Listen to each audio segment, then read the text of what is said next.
Un cambio definitivo sucede en el esoterismo musical con la llegada del Renacimiento. El interés ya no radica a partir de entonces solo en cómo las cosas son, sino también en qué puede hacerse con ellas. Basilio Ficino, 1433-1499, resulta una figura axial al respecto, como en muchas otras cosas. Su interés por la música era de naturaleza práctica, aunque su praxis no fuera tanto la de un músico como la de un mago. Después de estudiar el Asclepios y de Misteris de Jámblico, Ficino quedó fascinado por la idea de impregnar talismanes con energía de los planetas, para a su vez empaparse él mismo de tales cualidades. Entre los medios para captar las influencias de los cielos, ya fuera con el objetivo de crear talismanes o directamente para mejorar los espíritus, es decir, los humores, etcétera, etcétera, se incluía la interpretación de cánticos o himnos precisos a fin de entrar en contacto con el planeta deseado. Ficino solía cantar él mismo los himnos de Orfeo en tales ceremonias, acompañándose con su propia lira. Señalaba que esta inocua imitación planetaria nada tenía que ver con la adoración a los demonios, obvio que le perseguirían, de lo cual le acusaban los ignorantes. Gracias al patrocinio de los Medici, consiguió escapar a la persecución, de la que fueron entonces objeto muchos humildes practicantes de la magia simpatética. Esto es Jocelyn Godwin, La cadena áurea de Orfeo. ¿Qué tal, citareros y citareras? ¿Cómo están? Espero que muy bien. Esto que acabo de leer, cuyo título y autor he citado, es una maravilla en cuanto a testimonio de cómo entendían la música la escuela de los neoplatónicos. Es una maravilla para también entender cuánto se ha distanciado el entendimiento de la música. Veréis, hoy os voy a contar una experiencia reciente. Hoy mismo he estado en el Museo Arqueológico Nacional en Madrid. Y como una actividad adicional que muchas veces tienen, que es una maravilla, pues había un concierto. Para no voy a dar excesivos detalles para que tampoco sea tomado a mal. Diré que he ido a ver un concierto. No voy a citar el instrumento y, por supuesto, no al instrumentista, por el gran respeto también que me ofrece. Pero como la idea que voy a transmitirles es una idea con su parte luminosa y también con su parte menos luminosa, voy a dejar demasiados datos al margen. Ya digo que por respeto, puesto que reconozco en el músico un gran esfuerzo. Entonces, yo voy a ese concierto y tenía que ver con música de antes. Música que habría estado influenciada por el pensamiento de la escuela neoplatónica, sin lugar a dudas.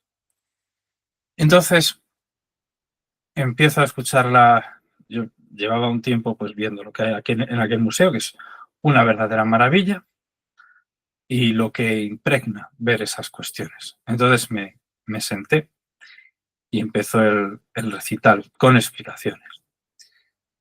Al cabo del cual yo y durante me estaba dando cuenta de que empezaba a tener algo, no de fiebre, pero sí que me empezaba a doler la cabeza.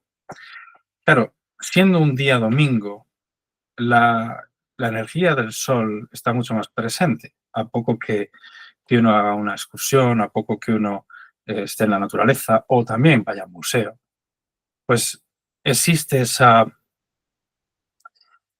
El caso es que no lo hablo más porque hay gente sensitiva y gente no, pero el caso es que hacia los 2/3 del concierto y ya por supuesto al final, yo tenía dolor de cabeza y estaba pensando en las causas. Y entonces, una de ellas lo achacaba a la afinación. El instrumento que, aunque estuviera interpretando afinación, o sea, en repertorio antiguo, el instrumento no distaba mucho de la afinación de 4/40. Pero bueno, o sea, yo no tendría por qué ser eso todo. Y también la forma de interpretar. Finalmente, quizá con mucho error, pues yo interpreté que se trataba de eso, de la forma, valga la redundancia, de interpretar. Yo conocía las obras que se estaban tocando, conocía al menos pues, bastante más de lo, o sea, no todo, pero bueno, un porcentaje decente. Las había escuchado en diversas plataformas, no en vivo, y realmente eran obras de gran belleza. No tendrían por qué estar produciéndome eso. De modo que para mí fue una incógnita lo que estaba pasando ahí, porque se estaba aglomerando una suerte de energía con mucho desorden. El músico barra ponente, entre otras cuestiones, habló de la disonancia y cómo la entendía él, y que la disonancia era, en su discurso, una,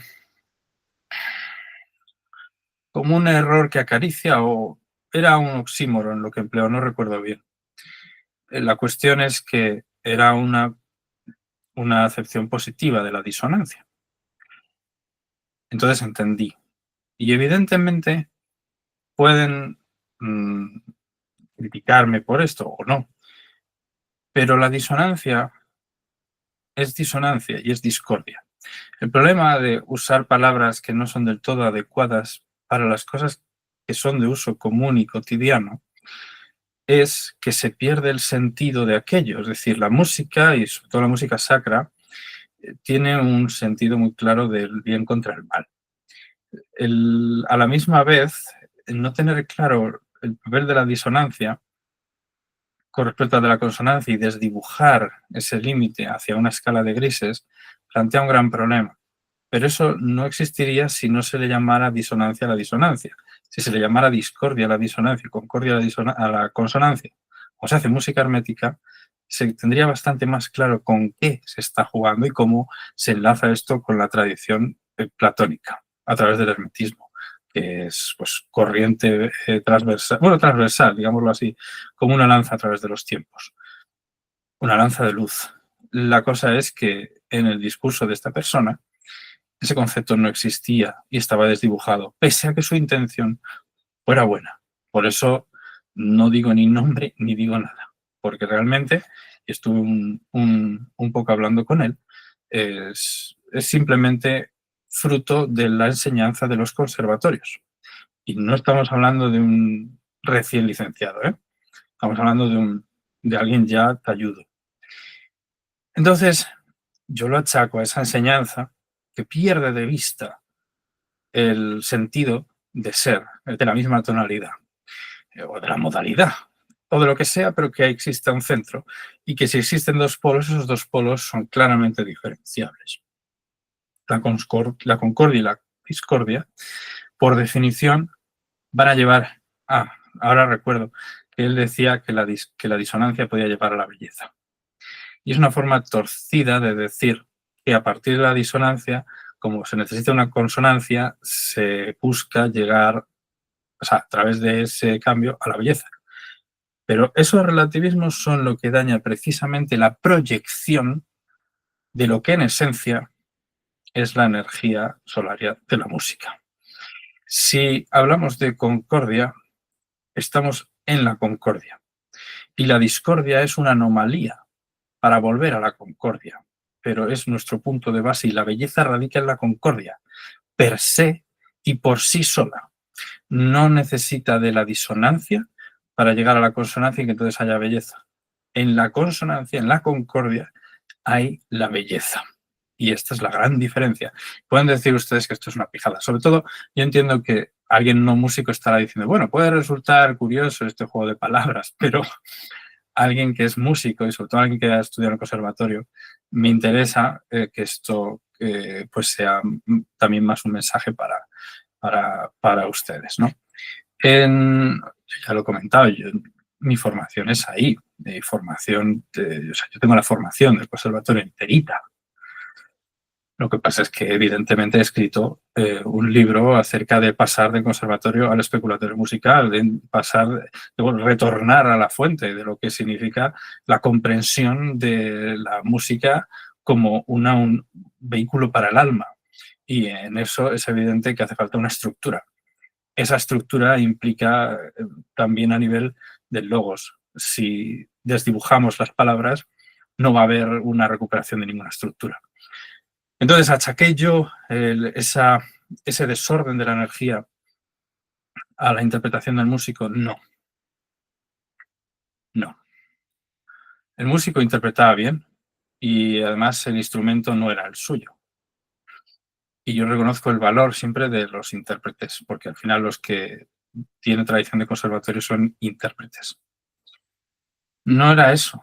La cuestión, para mí, evidentemente, y tómelo así como una opinión, era que por dentro de él, su alma, la configuración que había no estaba en armonía con los conceptos que habían dado a luz, con las ideas, con la memoria que había permitido y permeado la luz para que la inspiración produjera esas piezas en su momento, donde sí que existía una tradición que no era la del conservatorio y que estaba mucho más ligada a las artes en general y sobre todo al arte del número. Con ello, la vuelta, evidentemente, al pitagorismo. Eso estaba presente. Al perderlo de vista y que quede como una anécdota, como una casi como, sí, como algo interesante a nivel histórico, algo que comentar precisamente una audiencia entre pieza y pieza de forma anecdótica, se le hurta a la audiencia y se le hurta también al músico la verdadera experiencia de lo que es tocar algo inspirado por la música. Entonces yo quiero que en este vídeo pues quede esta experiencia plasmada, compartida con ustedes, también no como una crítica, por supuesto, sino también como una forma de modulación de las personas que tienen esa formación en el conservatorio, que incluso ya son talluditas, pues ahí tienen los trabajos adecuados para retomar y comprender cómo se regresa a las fuentes que hacen digna la música, que hacen digno su oficio.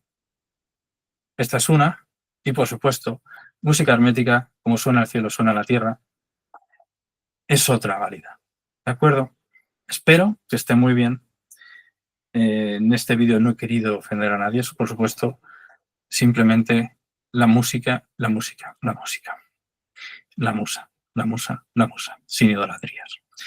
Bien, me despido. Esta es la punta del iceberg para el puro corazón y la puerta a la perdición para el ambicioso conocimiento. Recuerden que la formación está en la caja, pueden apuntarse, y también la literatura. Esta es, como digo, la punta del iceberg, la puerta a la perdición para según quiénes. No os queméis como Ícaro, emplead el espejo de Perseo. Nos vemos al siguiente. Saludos órficos.